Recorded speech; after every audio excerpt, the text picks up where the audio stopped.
product. If you know anybody else that should be selling and getting their generation up, their lead generation up, add them to the group. Do me a favor, because we're finishing out this book, and then we've got some exciting stuff coming up. We've got some really cool interviews coming up, actually, that you're not going to want to miss. So add a few friends to the group.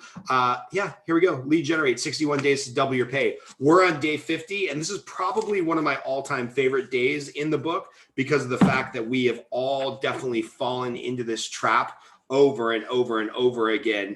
And yeah, so let's just get into it. The title of the chapter is The Danger of Being Busy and Not Productive. The danger of being busy and not productive. Yesterday, well, thinking back to last week, because hopefully you took Sunday off. Yesterday, were you busy or were you productive? Today, have you written a plan? Do you have calendar reminders? Do you have a guide for your day? Do you have an accountability partner to ensure you stay productive and not just busy? Have you committed to your lead generation, right? Do you have something in your calendar blocked out where every day you're doing half an hour to 90 minutes of, making connection calls, lead generation, prospecting? Just think about it. Are you being productive, or are you just getting busy, getting sucked into email, getting sucked into this drama, getting pulled into this situation that maybe somebody else can solve? In your career, have you maximized your time, effort, and opportunity by staying productive, not just busy? Here's a classic example. This is my favorite. You're at your desk and you're working when an email comes in addressed to several people in your organization. You were CC'd on the correspondence, meaning you were put on the correspondence for informational purposes, but the email was not to you. The email maybe has something to do with your client or your sales process or closing a deal or a customer service issue, whatever.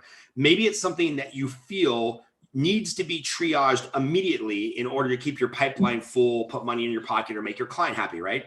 So even though you were CC'd on the email, technically there was probably somebody else in the to field that's actually supposed to be handling this problem.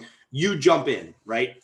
Several emails later, a miscommunication, a clarification question, a few obligatory thanks, we solved it. Okay, you're great. No, you're great. Really appreciate you all, blah, blah, blah, blah, blah. You spent 30 minutes solving that problem, right? Because you got that email, you jumped in, you felt like you were being proactive, and you solved it.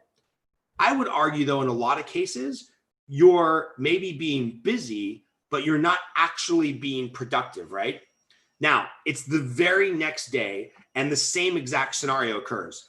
But instead of being at your desk doing busy work, you're out at lunch with a prospective client or referral source. You're deepening relationships with a referral source. You get back to your car, and the first thing we do now, of course, is we all check our email, our text messages, and you see a 13 email exchange between, Bill in marketing and Susie in accounting and a bunch of other people that were CC'd, myself included, or you included.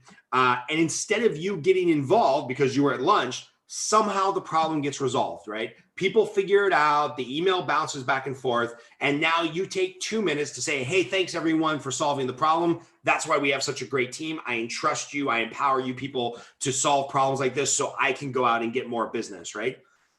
Think about how many times this has happened, right? So in which one of these scenarios were you busy and you were productive? Were you busy when you were sitting there responding to emails, jumping in the fray, feeling like you were making things happen? Or were you being productive out with a client, building a new relationship, asking for business, deepening your relationship, selling a product or widget, right? Now, extrapolate this hypothetical exercise out over a week, a month, a year, an entire career, and I think you can see how much time we waste being busy instead of productive. And I get it. For some of you that are out there rolling your eyes right now, I get it that we live in an age, I call it the Amazon generation. I gave up on Gen Z, X, millennial, whatever. I think there's too many negative connotations around that. So I just call it the Amazon generation, because we basically have a whole generation of people that are used to like instant gratification, education on demand, immediate responses. I want it now. I mean, think about just anything you could possibly desire, you could probably get on next day delivery through Amazon. Like that's made it harder and harder for us business professionals who have to manage our time, manage our communication. So I get it. But what I can tell you is that if you fail to set up your business in a way where you have other people that can cover for you, right? Or if you don't have a plan for being out of the office for an hour or a lunch or a long weekend or a week vacation, you're constantly going to be in this trap of being busy but not productive, right? You've got to find a way to stay productive at least 50% of your time, right? Take a search through your Outlook for email by name, talk to your assistant, talk to somebody in marketing, talk to somebody in compliance or sales and be like, hey, did that problem get resolved? Yeah, great. I don't have to read these 72 emails with, the Johnson name embedded in the email. Great. Click them all as read, delete them, put them in the Johnson file, whatever, and be done with it, right? But you've got to find a way, and you've got to find different little tips and tactics and strategy to stay productive and not just busy, because a busy career is not a successful career. A productive career is a successful career. So that's all I got for you today. If you find yourself getting sucked into the busy work, maybe right here in the Facebook group or on YouTube, proclaim what you are going to stop being busy on, right? You're going to actually hand this work off to the assistant that you pay for, or you're going to push this up the chain to your boss who should be, getting paid to deal with these management issues. Maybe you're going to trust compliance or you're going to trust marketing. You don't have to have your eyeballs on every single thing. And you can spend a little bit more time being productive, going out and generating new business and generating new relationships and generating deeper relationships than just sitting here being stuck in your email, being busy. All right. Love you guys. We'll talk soon all day. We're coming up on the end. We only got about 10 days left. And then we've got some fun interviews coming up. So we'll talk to you soon. If you know anybody else that's supposed to be in the Generate group,